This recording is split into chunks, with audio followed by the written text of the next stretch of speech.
Al aire. Bueno, bienvenidos, buenas noches a todos, bienvenidos a este espacio de diálogo. Como todas las semanas estamos promoviendo siempre a través de Leusis espacios de difusión de la psicología analítica junguiana.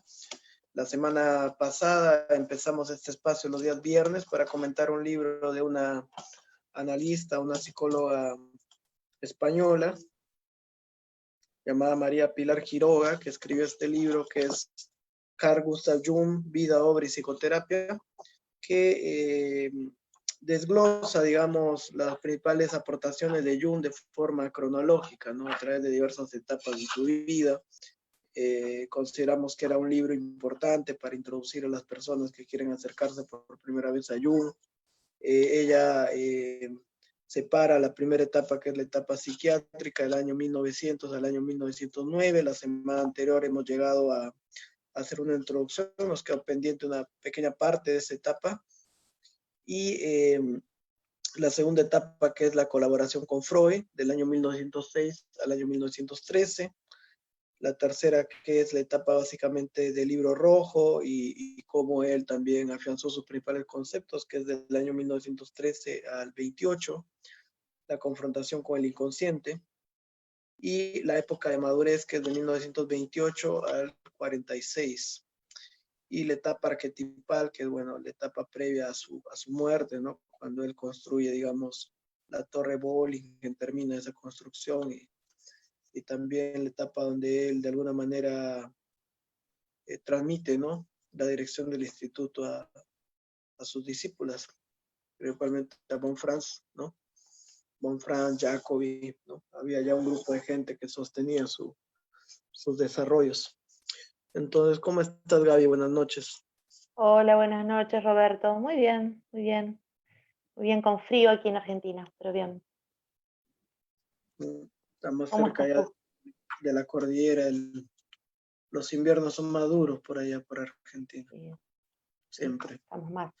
estamos al sur. Javi, no sé si quisieras comentar algo del libro. Quedamos la anterior vez, me parece. Mira, realmente lo que sí quisiera hacer un comentario antes de empezar y meternos ya directamente en el tema, es que Quiroga hace un excelente trabajo de desglose, se ha tomado el trabajo de ir puntualmente analizando en forma muy prolija y cronológica situaciones, hechos, conceptos,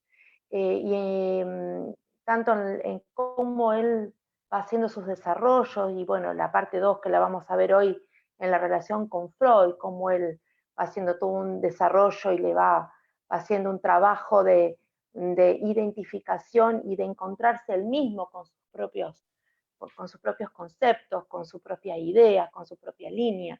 La verdad que Quiroga hace un trabajo muy valeroso. Yo concuerdo con vos, es un libro que hay que leer para introducirse bien en el origen, tanto de la aportación, de los aportes que hizo Jung en el movimiento psicoanalítico y también en la relación Freud-Jung y en el origen de la psicología analítica. Me parece un libro muy importante.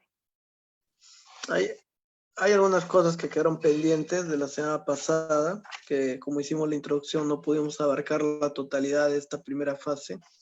Por ejemplo, me parece importante la parte de conceptos básicos que remarca Quiroga, entre los principales aportes, los test de asociación, que muchas veces no son leídos, no en la obra completa, el tomo 2, las investigaciones experimentales, pero que dan, digamos, lugar, ¿no?, a la teoría de los complejos. Básicamente es ahí donde, en los 3 primeros tomos, donde Jung ya tiene una base importante. En el primer tomo, la idea de la realidad psíquica, la compensación psicológica, ¿no?, la idea del huida a través de la fantasía, ¿no?, en esta prima, ¿no? Digamos, es importante. O en las Es muy investigaciones. importante.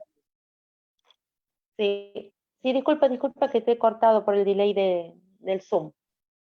Bueno, digamos, en las investigaciones experimentales aparece muy fuerte esta idea de lo afectivo, ¿no? Eso yo creo que cualquier junguiano entiende que el enfoque junguiano es un enfoque que que apunta básicamente a la función intuición y sentimiento con mucha fuerza, ¿no? Porque, digamos, a diferencia de otras propuestas analíticas donde se exacerba la función del pensamiento, ¿no?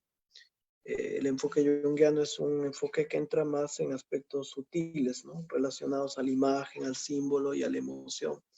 Y muchas veces cuando Jung plantea la teoría del complejo, justamente usa el término de complejos sentimentalmente acentuados, ¿no? Que quiere decir que lo que hace que el complejo se condense, ¿no? Constele alrededor, digamos, contenidos como pueden ser, digamos, todos los aspectos cognitivos, emotivos, conductuales, simbólicos que pueda haber contenidos en un complejo, están sostenidos por esa carga afectiva, ¿no?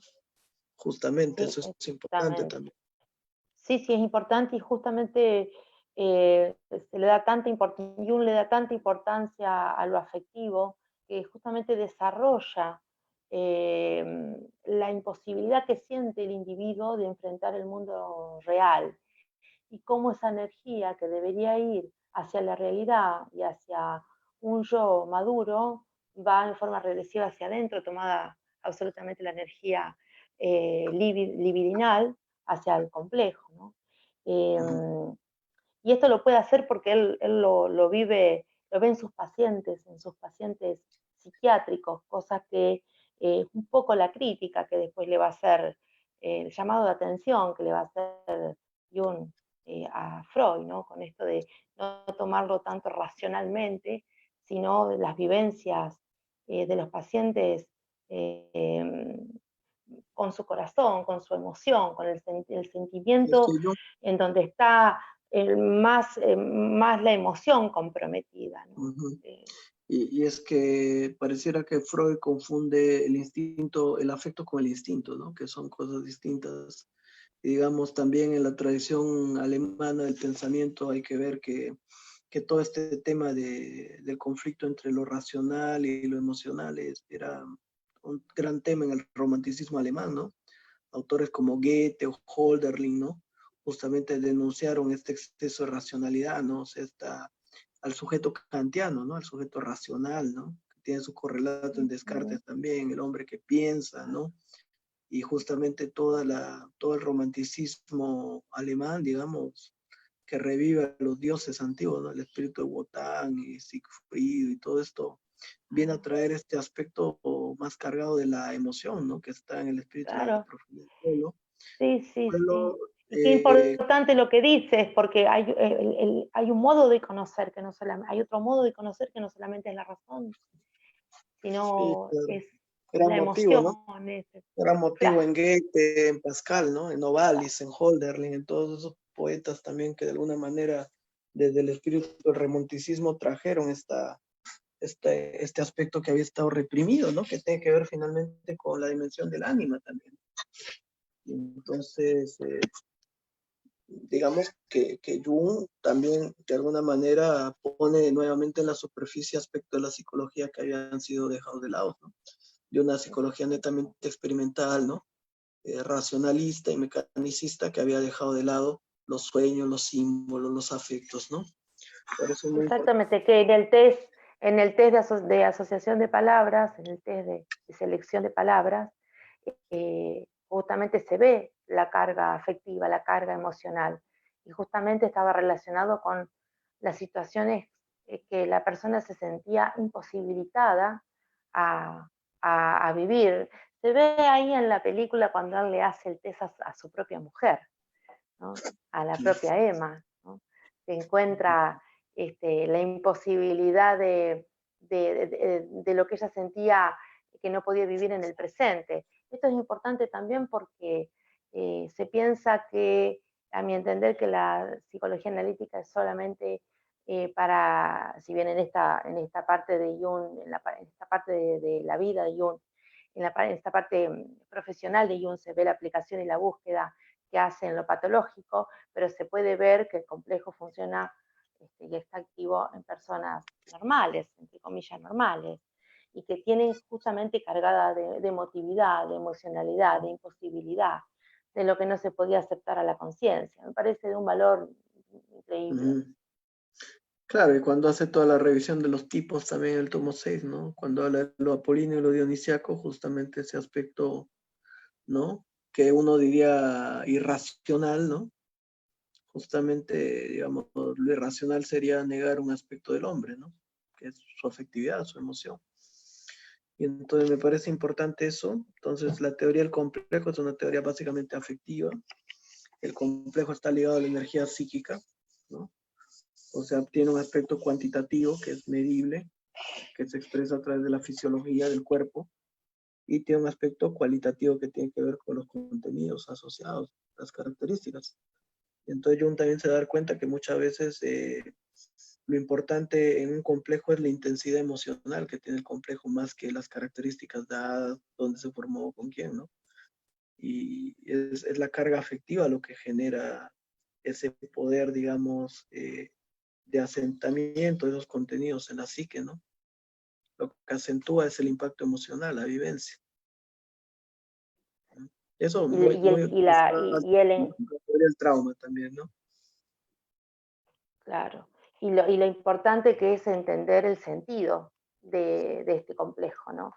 Que cuál Claro, es porque el sentido y significado para la vida del individuo, ¿no? el sentido no solamente a nivel cognitivo, sino el sentido a nivel afectivo, o sea, el sentir.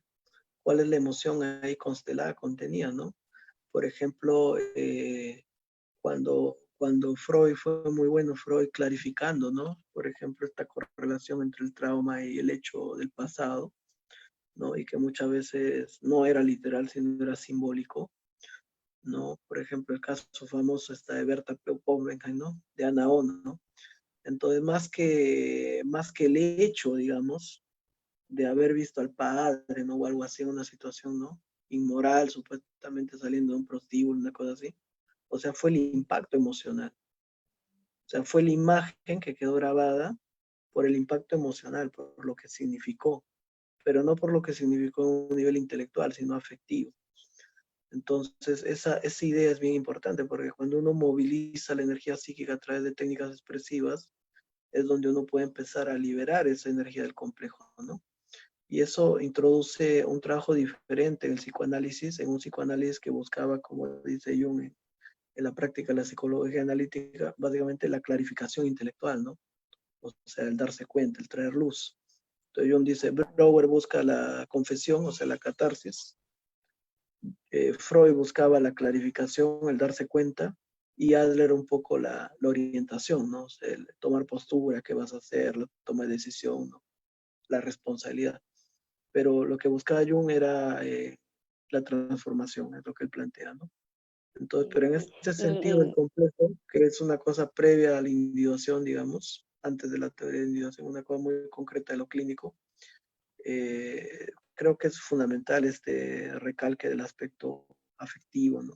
Del aspecto, porque el enfoque junguiano yo siento que es un enfoque básicamente de lo afectivo, de lo emocional, ¿no? Se mueve mucho eso ahí, en el trabajo. sí, inclusive poder ubicar el trabajo junguiano no en una técnica regresiva, justamente apoyando esto que dices, buscando el trauma originario, sino de cómo el individuo afectivamente se siente preparado para este, poder realizar su presente, su vida y un futuro, poder proyectarse hacia un futuro, poder tomar las responsabilidades de la vida cotidiana, de la vida adulta, de la vida real, y no esconderse en sus fantasías o justamente en estas imágenes que han impactado emocionalmente y quedar ahí sin posibilidad de avance. Me Mm. parece de una riqueza extraordinaria lo que ha hecho Claro, Jung con porque respecto. ahí estás combinando, digamos, justamente la idea del complejo con la idea de la individuación, ¿no? Que pone Jung, o sea, esta invitación a superar esos núcleos finalmente llamados núcleos edípicos y todos son dificultades o complejos que no han podido, digamos, ser elaborados y que impiden el despliegue, el desarrollo del sujeto, ¿no? O sea, más allá de ser un motivo inconsciente, de algo perverso, o sea, tienen que ver con dificultades de, digamos, progresión, ¿no? Diríamos en términos energéticos, de avanzar, de seguir avanzando en la vida. Exactamente, porque la persona, el individuo se esconde también. Con esto no quiero decir negar la existencia del complejo como núcleo que de alguna manera, si se me permite el término, roba la libido que tiene que ir hacia afuera, ¿no? Sí. Pero también el complejo es un gran dentro de su capturador de energía, complejo. pues, ¿no? Como Exacto, lo es un dice capturador de energía. Exacto. Y digamos, es bien interesante esa imagen que pone Jung, ¿no? Cuando veía los canales de agua, de riego, y que el agua se estancaba en remolinos y que él con un palito, ¿no? Devolvía el agua a su cauce, y él decía que ese era su trabajo como analista, ¿no? O sea, devolver la energía que estaba atrapada en estos molinos, en estos complejos, al cauce de la vida, ¿no? O sea, que la persona pueda continuar con la vida, ¿no? Entonces me parece una imagen bien interesante, bien Sí, estética. inclusive de la función del psicólogo, ¿no? Del terapeuta. ¿Cuál es la verdadera función? De devolver al individuo a la vida y no quedar estancado, ¿no? Y como Con diría Rogers, proyecciones. hay una tendencia hay una tendencia actualizante, ¿no? Como diría Rogers o Jung, hay una tendencia al devenir, a la individuación dentro de cada sujeto, que eso no lo tiene que provocar el terapeuta, eso ya está, sino tiene que simplemente sacar los obstáculos, como diría Karen Horney, que están impidiendo de alguna manera que la persona pueda realizar su vida. Pero no es, suena sencillo, pero no es sencillo, ¿no? No, No es no es tan fácil. sencillo. No, no es tan fácil, porque también Suena romántico, amerita ¿no? el trabajo, claro, amerita el trabajo del terapeuta, del psicólogo con su propia vida también. No, y del propio Trabajo. paciente, del propio paciente de sacarse el medio, porque muchas veces el principal obstáculo para la individuación es el yo del paciente, es el ego, ¿no? Entonces cuando Jung habla de todo esto de ponerse al servicio del alma, o Hillman también, ¿no? De poder reconocer el alma que se expresa incluso en la patología, ¿no? Entonces entender que uno está en un proceso mucho más grande que su propio yo, ¿no? Y muchas veces la enfermedad y el síntoma es un intento justamente de reordenar la vida o de sanación, pero uno no lo entiende. Entonces uno lucha, como dice Robin Robertson, ¿no? Lucha con uñas y dientes en ser arrastrado hacia la individuación, pero la individuación se va a dar tarde o temprano y uno puede ir pataleando, ¿no? Digamos, arrastrado por su sombra, o uno puede ir conscientemente, ¿no? Pero... ¿Cuántas veces? Mira, te estaba pensando, me hace pensar mucho lo que decís, porque el yo, el ego siempre quiere controlar. Eh, por ahí queremos apurar el proceso de individuación y lo queremos hacer en forma racional, y el proceso tiene su tiempo propio y su dirección propia. Y aquellas personas que no quieren crecer tratan de controlar para no crecer, y el proceso también se va a dar igual. Es decir, que Sí, el es movimiento de complicado. energía sí es complicado, es complicado. Aunque te resistas, vas a crecer. Sí, es Y al importante. tiempo propio de la maduración. Sí. El símbolo de... Ayer veía unos videos de un analista, ¿no? Que hemos contactado, se llama Pancho Prado, se los invito a ver su canal de tarot, se llama Unos Mundos, Instituto Unos Mundos, está muy bueno. Y él explicaba esta carta del Tarot Rider, ¿no? Que es tan violenta, ¿no? No sé si la has visto, de un hombre que está tirado con muchas espadas clavadas en la espalda, ¿no? Bajo un Es una imagen atardecer, fuertísima. Sí. bajo un amanecer, ¿no? Y él decía que en realidad puede ser una carta muy positiva porque implica el final del sufrimiento, ¿no? Muchas veces cuando uno a través de una gran crisis te da por vencido y bueno, el yo muere, ¿no? Esa muerte del héroe de la que habla yo, ¿no? Entonces, pero bueno, tiene que ver con esto de que los complejos muchas veces no son tampoco un aspecto negativo, sino gracias a nuestros complejos son como la materia prima, ¿no? Desde la cual nosotros vamos a adquirir conciencia, vamos a crecer y desarrollarnos. O sea, el que no tiene Exactamente. Y complejos muchas veces. tampoco desarrolla habilidades o recursos. Exactamente. Exactamente, porque de alguna manera, si no hay obstáculos, no desarrollas fuerza. y si no hay de alguna manera complejo, el yo sigue controlando y no se da cuenta, y vos dijiste algo muy interesante, que pertenecemos a algo más grande que nosotros mismos. Soltar Sí, el eso, control muchas veces es importantísimo. sobre todo en una sociedad occidental, ¿no? Como era la sociedad moderna, ¿no? De la ilustración, donde, o sea, el hombre, digamos, se alejó totalmente de ese aspecto animal, como dice Jung en el libro rojo, ¿no? El hombre que, digamos, rechaza lo animal, pero que, digamos, no se da cuenta que ningún animal hace lo que él hace, ¿no? En aras de su racionalidad, ¿no? Entonces, el alma humana es mucho más bestial que el alma animal cuando se aleja de su animalidad, dice Jung. Entonces, bueno, y todo eso tiene que ver con ya lo que había dicho Nietzsche también, ¿no? Entonces, el complejo te devuelve esos aspectos inconscientes que habían estado reprimidos, ¿no? A lo Sí, instintivo, a lo emocional. sí, me llevas a la carta de la fuerza, la imagen arquetípica de la fuerza.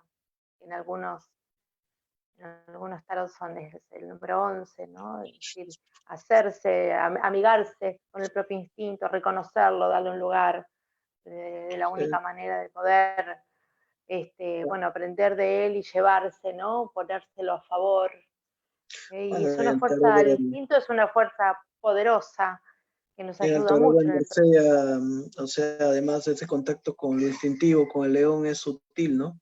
No es como el tarot arquetípico donde está Hércules ahorcando al león, que es el control de lo instintivo a través de la voluntad, ¿no? Como se ha promovido mucho en las prácticas espirituales, muchas se basan en eso, ¿no? En el control del instinto a través de la voluntad humana y la razón. Sino acá vemos una mujer, un símbolo más del ánima, que toca, digamos, suavemente al león y que ve dentro de su boca, ¿no? O sea, está viendo en el interior del impulso, del instinto, ¿no? O sea, es una evolución de esa relación con lo inconsciente más sutil, donde muchas veces la terapia no tiene por qué ser, digamos, una gran catarsis, ¿no? O sea, pareciera muchas veces que un proceso analítico no se mueve mucho, ¿no? Porque, bueno, están acostumbrados antes a hacer grandes catarsis, ¿no?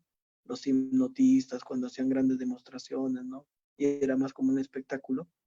Bueno, y después hubo también grandes escuelas que eran muy catárticas, ¿no? Como el psicodrama o la Gestalt, ¿no? Donde tú ibas a un taller y la gente estaba llorando ahí en los pasadizos, ¿no? Y entonces de alguna manera se empezó o la histeria misma, ¿no? Que da lugar mucho a estas catarsis, ¿no? Se creyó que, bueno, la terapia más profunda era la que generaba más movimiento emocional, pero a veces cuando hablamos del abordaje emocional estamos hablando de un abordaje muy sutil que puede venir con una imagen que conecta profundamente y donde no hay palabras para hablar de eso, ¿no? Y eso puede ser un trabajo emocional muy profundo, Sí, muy sutil. Uh-huh. sí, Entonces exactamente. Y no hay que entender cuando creo hablamos que del la trabajo técnica de, ¿no? Con el moco, el llanto, ¿no? El pataleo, no necesariamente hablamos de eso. no necesariamente, no necesariamente, por eso Jung propone que justamente la terapia es donde eh, el paciente, el psicoterapeuta, el psicólogo acompaña en el proceso, pero no impone un proceso por la fuerza. Sugiere, de alguna manera contiene, pero no como un padre ni como una madre, sino como eh, muchas veces un par, por medio de un diálogo, por medio de una conversación, ¿sí? Y a veces un gesto, una mirada, un, simplemente un silencio, puede ser mucho más profundo y mucho más revelador que estar llorando toda la sesión y diciéndole palabras duras, ¿no?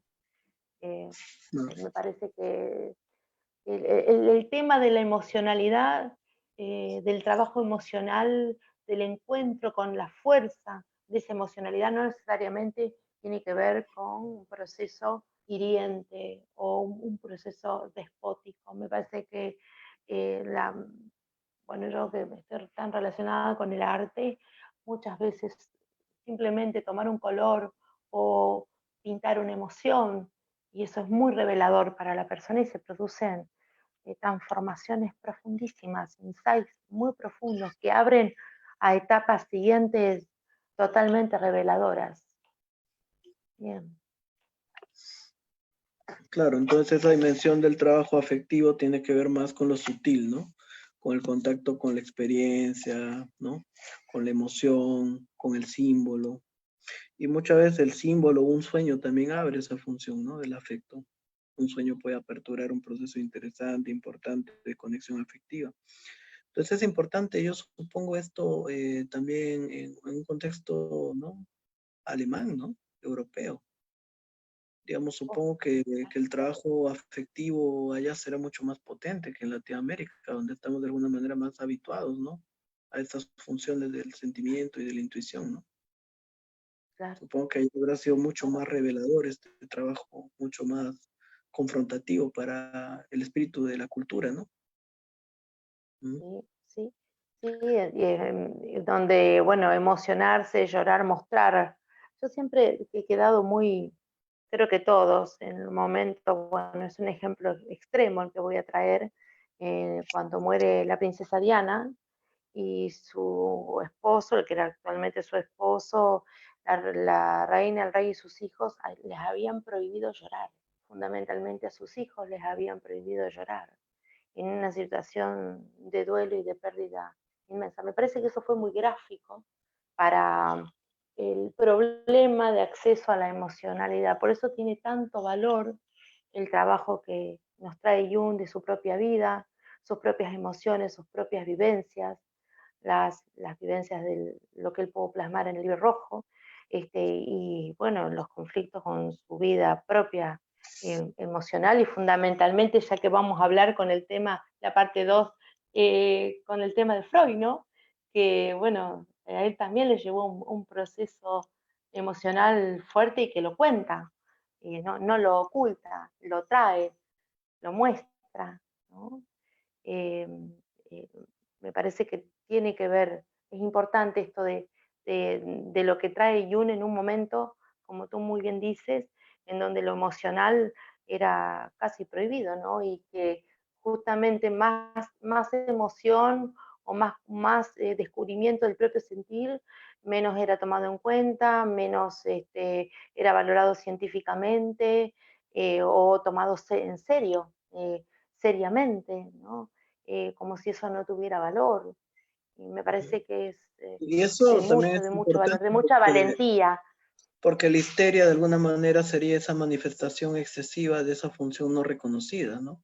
De todo eso que no fue reconocido. Entonces, digamos, la persona histérica estaría encarnando, digamos, si usamos esta idea del chivo expiatorio, ¿no? Donde se depositaban toda la culpa, lo no reconocido, el pecado, ¿no?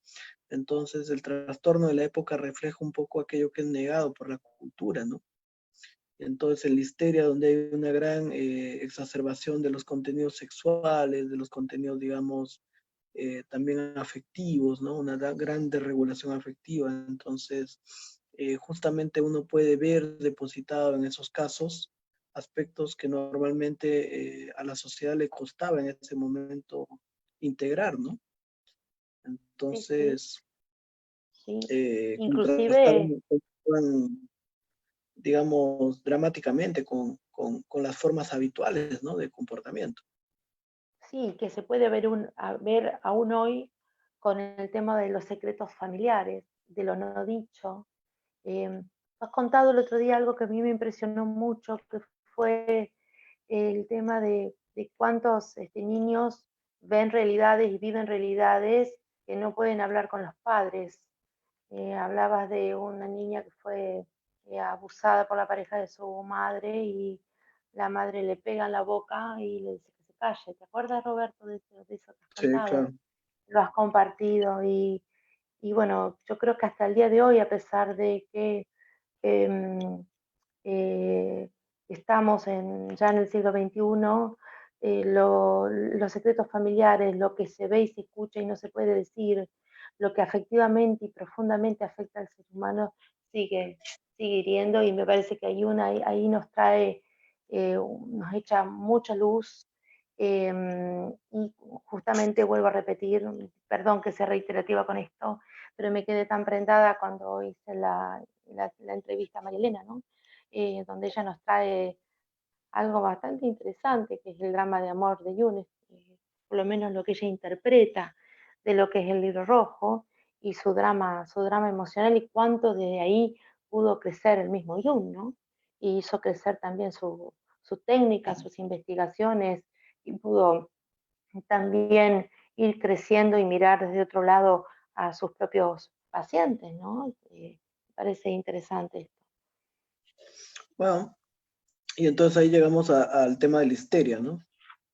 El tema de la histeria, digamos que va a ser el siguiente tema que va a abordar en la psicopatología María Pilar Quiroga, ¿no? Y esta idea importante también tan central en Jung, que es la idea de los complejos como algo autónomo, ¿no? Como, y Jung va a tratar de explicar ahí la idea esta de justamente de la posesión, ¿no? Era tan común en esa época para explicar los temas, digamos, incomprensibles, ¿no? De la psique, cuando, por ejemplo, Jung habla de que justamente los complejos se caracterizan por ser como personalidades autónomas, ¿no? Entonces, esta idea de la psique escindida, ¿no? Como que hay varias personalidades independientes, en realidad serían estos complejos, ¿no? Que forman esta parte de la psique, los diversos yo's que constituyen la psique fragmentada, ¿no? Sí, sí. Y entonces, Sí, dime, Roberto. no, digo que es otro concepto importante, ¿no? O sea, la idea de la independencia y la autonomía del complejo, ¿no? Sí. Y la vida no vivida, cuando hablamos fundamentalmente del análisis que hace Jung de la prima, diríamos de la vida no vivida y de lo que ella no podía realizar como, como persona. Tenía una personalidad de mucha baja autoestima, de no creer en ella misma. Y bueno, Jung justamente interpreta estos fenómenos ocultos que desarrolla en su tesis doctoral, Claro, como la que idea esto de era un complejo y lo que mostraba era una debilidad yoica, una personalidad con digamos, baja autoestima. no solo la perspectiva etiológica, ¿no? Causal, por ejemplo, decir que la histeria podría estar asociada a una causa de carácter sexual, a una represión de la sexualidad o a un trauma, ¿no? Sino también el aspecto teleológico, ¿no? La finalidad, que muchas veces la histeria era esta protesta o compensación de la vida que no estaba pudiendo ser vivida, ¿no? Entonces la persona muchas veces se quedaba, digamos, enraizada a ciertos conflictos, ¿no? O simulaba ciertas actitudes como una forma de protesta, ¿no? Frente a una realidad que no estaba pudiendo afrontar, realizar. Por eso es Entonces, importante ver esta diferencia, ¿no? Que justamente después va a marcar una diferencia muy puntual con respecto a la libido, que la libido no solamente es sí, pero sexual. sigue siendo como muy ligada a Freud, ¿no? Esta idea de, por ejemplo, como en el sueño, ¿no? De que justamente el sueño es la realización del deseo no reprimido. Entonces, Jung también pareciera estar de acuerdo con esto, ¿no? En sus primeros escritos, como que la psicopatología es justamente la expresión de lo no realizado, ¿no? Cuando él dice que, bueno, la neurosis es el llanto de un alma que no encontró su sentido, ¿no? Como que asociara mucho la frustración existencial con la patología, ¿no? Como que la patología Sí, bueno, fuera pero una... Uh-huh. un concepto que después, bueno, Jung va a abandonar. Totalmente. Sí, igual que las investigaciones experimentales, porque se da cuenta que al final ese es un hallazgo simplemente inicial, ¿no? Pero que no está ahí en la asociación de reacciones fisiológicas el alma, ¿no? Sí, me gusta No va mucho por lo que ahí. dice Jung ahí.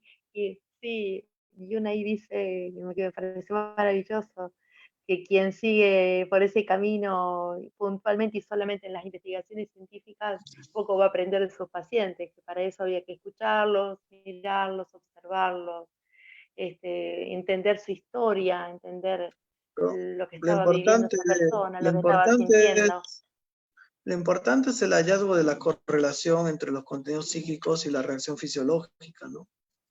Y que nos lleva a la teoría de los complejos, pero quedarse en esa dimensión, digamos, fisiológica, ¿no? Obviamente no va por ahí el camino de la investigación de la psicología analítica, ¿no? Sino va más por el camino de, digamos, indagar en el contenido psíquico, en la realidad psíquica del paciente, en el mundo simbólico, en la vivencia.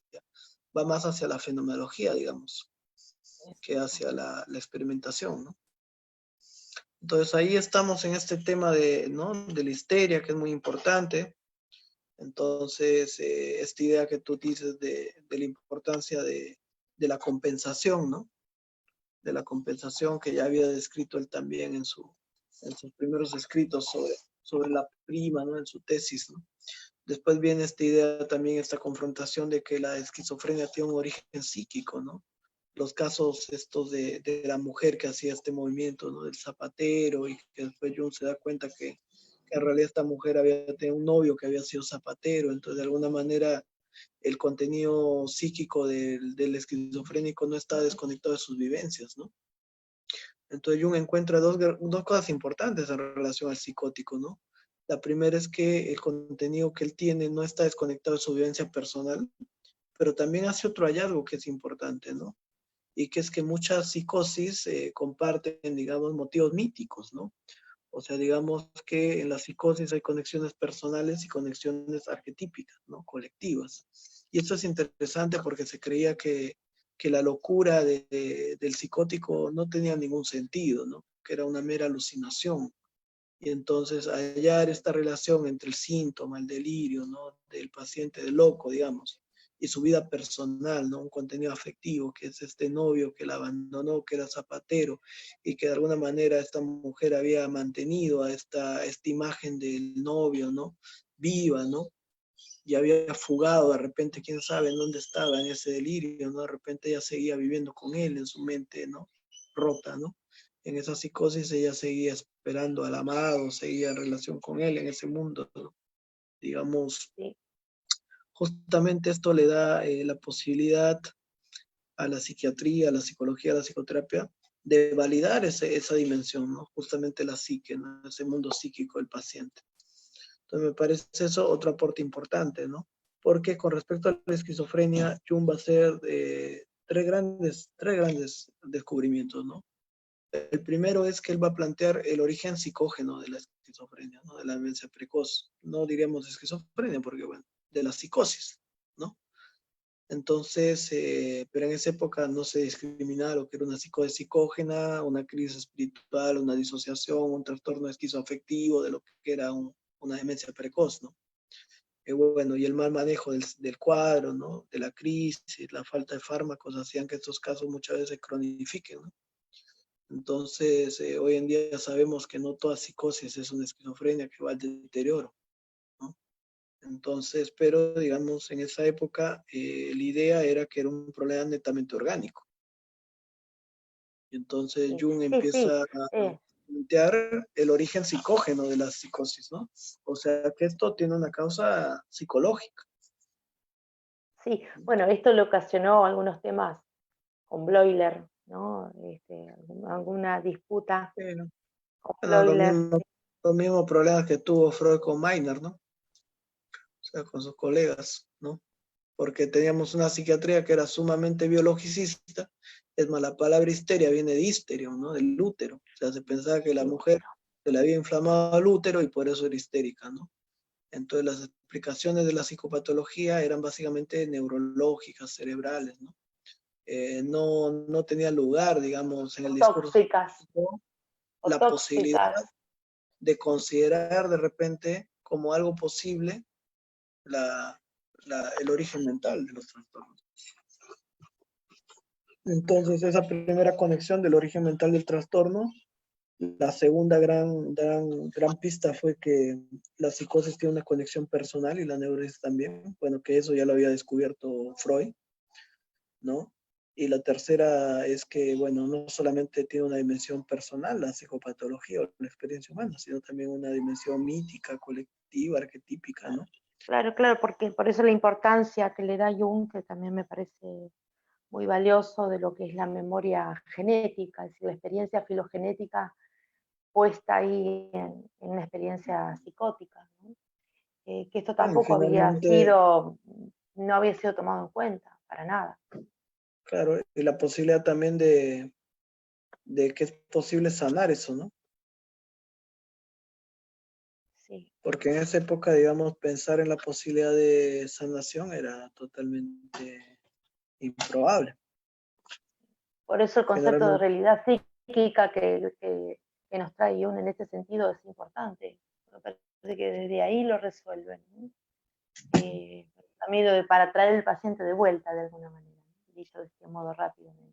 A la realidad, una realidad de sí mismo y un contacto con la realidad externa, ¿no? Bien. Bueno, hemos claro. hablado mucho, Roberto.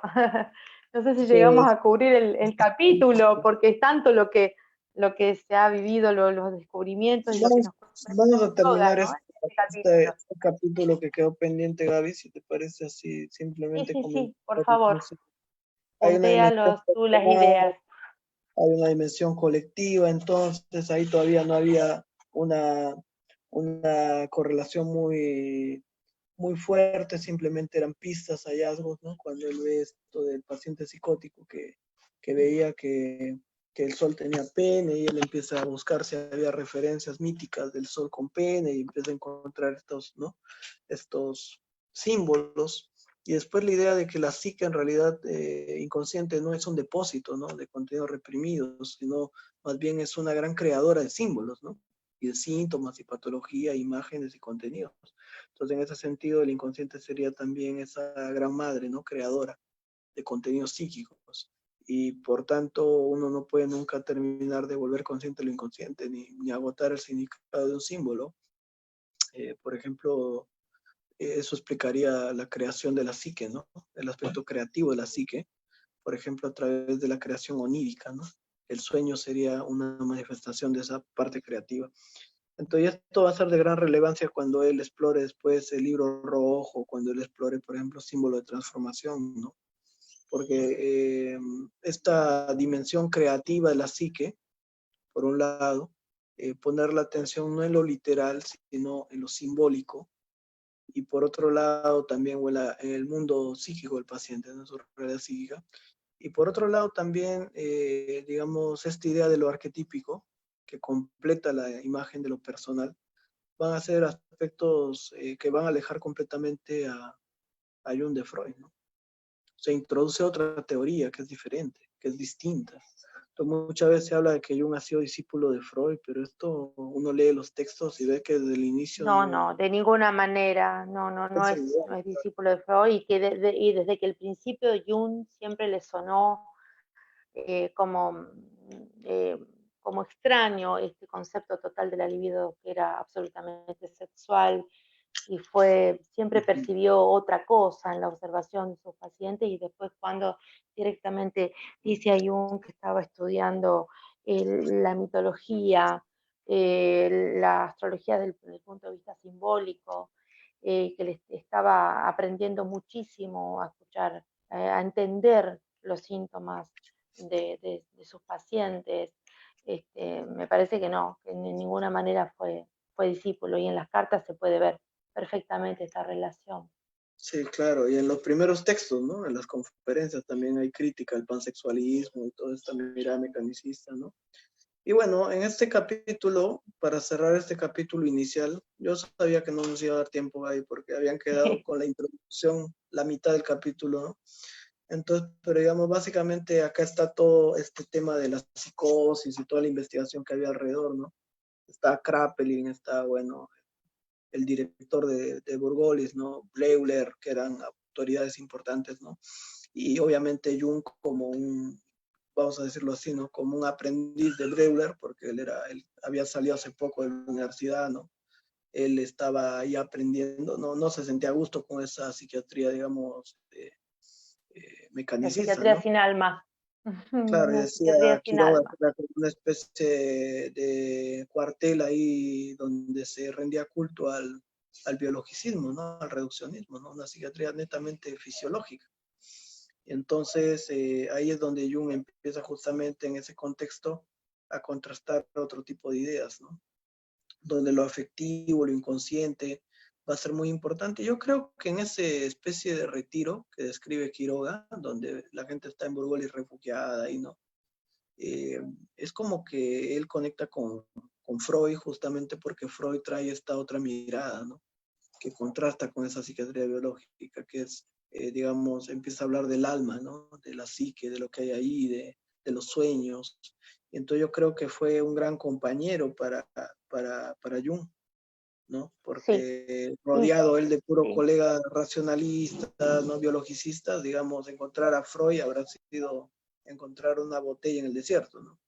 Sí, absolutamente. Y de hecho se lo dice, que realmente lo admiraba, que podía encontrar un par, que era la primera persona importante, que la había realmente importante, que había conocido y que podía charlar de sus investigaciones. De hecho, charlaron 13 horas seguidas, el famoso Y traía, encuentro, en traía todo donde este complejo Jung también de la experiencia con el padre, ¿no? De nunca haber podido claro. realmente hablar con el padre de lo que le interesaba, ¿no? Sí, sí, sí, sí, sí, y que no, y que de alguna manera Jung nos deja traslucir que tenía un tema con su papá, ¿no? Y de hecho, cuando escriben el complejo paterno, el problema paterno, tanto Freud como Jung, bueno, los dos se sienten muy movilizados y Jung se moviliza fuertemente, inclusive él mismo, frente a la imagen de Freud, ¿no? Sí, Y y Freud también vio en Jung un hijo, ¿no? Una llave, una un promesa, porque era un psiquiatra joven, prometedor, muy inteligente, ¿no? Que le abrió las hijo, puertas, o sea, le abrió las puertas de la psiquiatría a Jung, a Freud, sí, porque sí, Freud, sí. digamos, era conocido en el ámbito cultural, pero era rechazado en el ámbito psiquiátrico. Exactamente, y de hecho, en este sentido, como Jung le abre las puertas, Freud está absolutamente conmovido y en algún momento llegó a llamarlo el príncipe heredero. Esto también es muy Le dijo, bueno, que era el conocido y hombre, bueno, le dijo que era el hombre del futuro, el ¿no? hombre del futuro.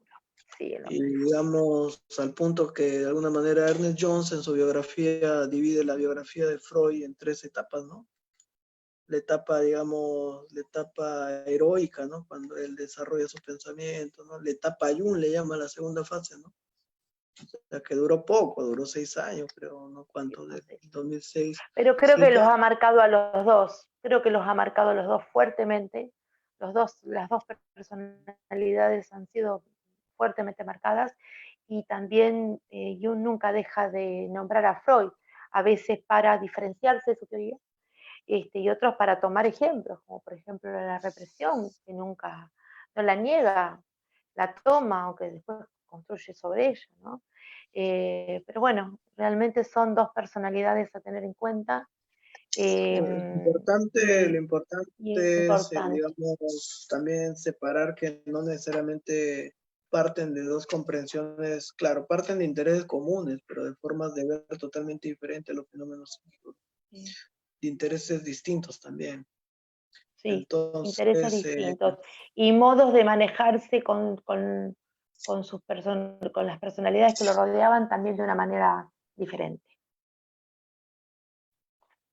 claro, entonces me parece bien importante estas cosas, ¿no? Acá la crítica al reduccionismo que hace Jung, ¿no? Cuando dice que para la medicina, la psiquiatría y la neurología, los conocimientos psicológicos son indispensables, ¿no?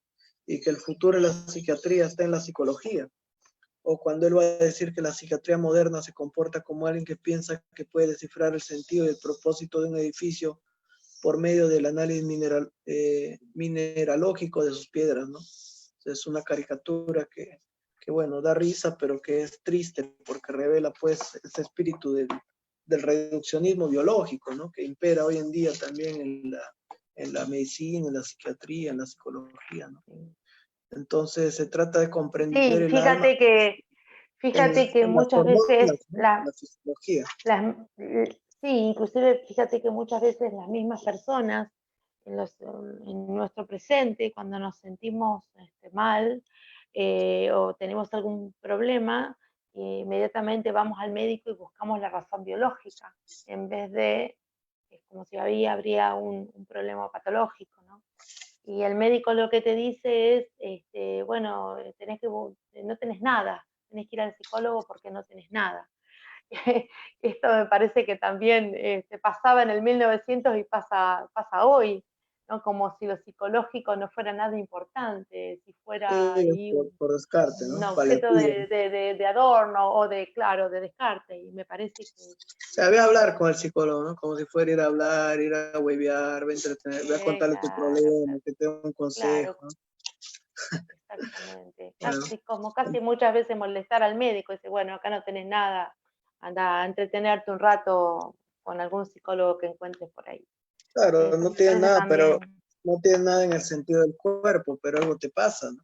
Algo te ocurre. claro, pero qué importante esto que pasa a nivel físico, que también puede llegar a traer alguna alarma a nivel fisiológico que orgánicamente no haya algo ahí, pero sí psicológico Con prende las respecto a, alarmas, enciende las alarmas y nos hace trabajar, ¿no? Tiene que llamar la atención de alguna manera, ¿no? Pero bueno, creo que seguimos teniendo el mismo problema. Disculpa que te corté. El delay del Zoom, a veces es difícil manejarlo, pido disculpas por las interrupciones. ajá.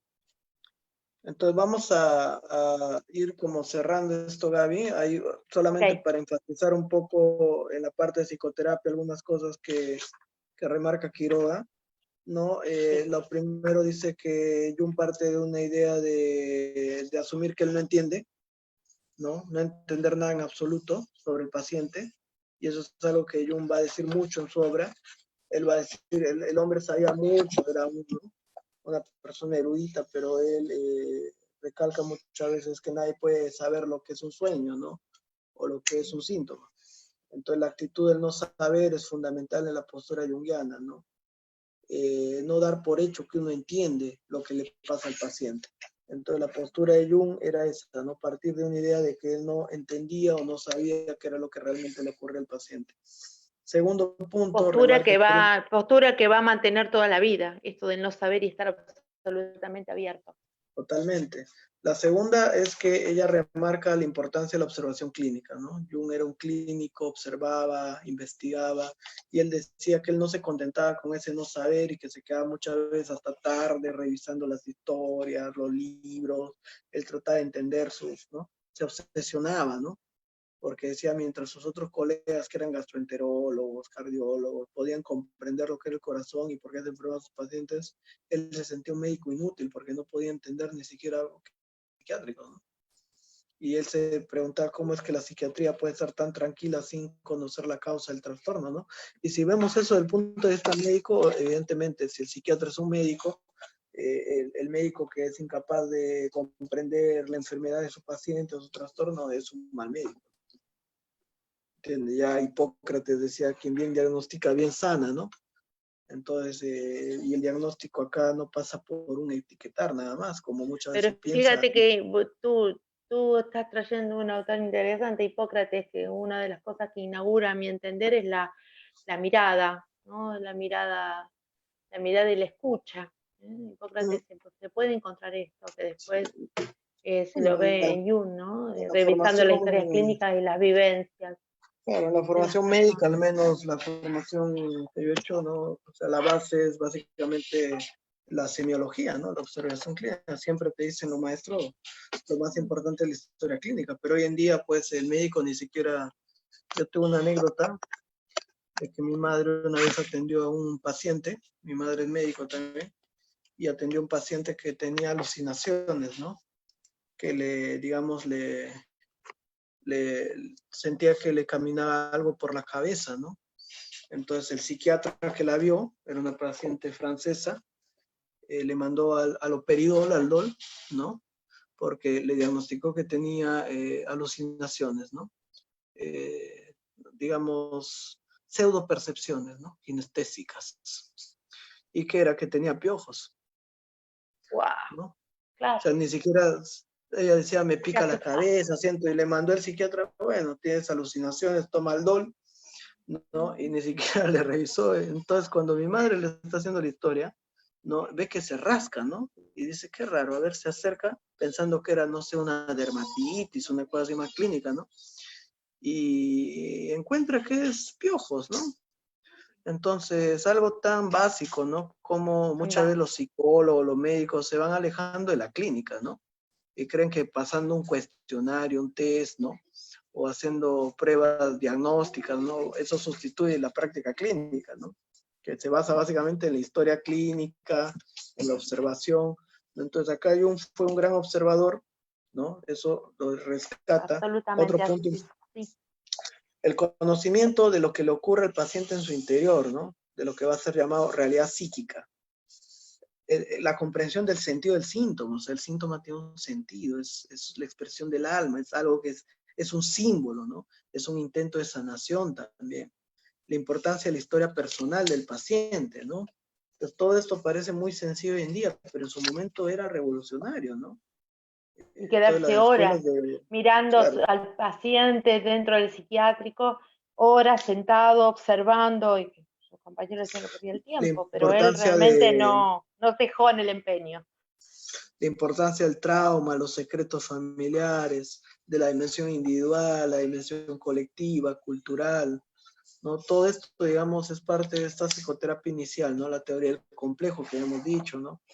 Entonces ya, y estamos hablando acá antes del contacto con Freud, o sea, y Jung ya tenía una base, digamos, clínica, ¿no? Una preocupación por comprender los trastornos, ya antes de su encuentro con Freud, que se va a dar en 1906, y bueno, y de eso tendremos que hablar en la próxima, ¿no? Nos vemos en la próxima. Sí, Roberto, sí, y es muy interesante el capítulo 2. Esto Sí, que va a igual contar Quiroga del encuentro extenso, con ¿no? Freud. Vamos a ver si lo vamos a poder terminar en una sola clase, me parece. No, yo creo Me que parece sí, que ¿no? no. Bueno, Yo creo que sí. Bueno, Gaby, bueno, muchas gracias. Creo que no, terminamos acá. gracias ¿Hay a algo que te ti. gustaría agregar? No, ¿No? ¿Algo más? no, para nada, me parece que está muy bien desarrollado, así que nos Ah, vemos en la próxima. Gracias, nos Roberto. vemos. Chao, Gaby, cuídate. Un abrazo.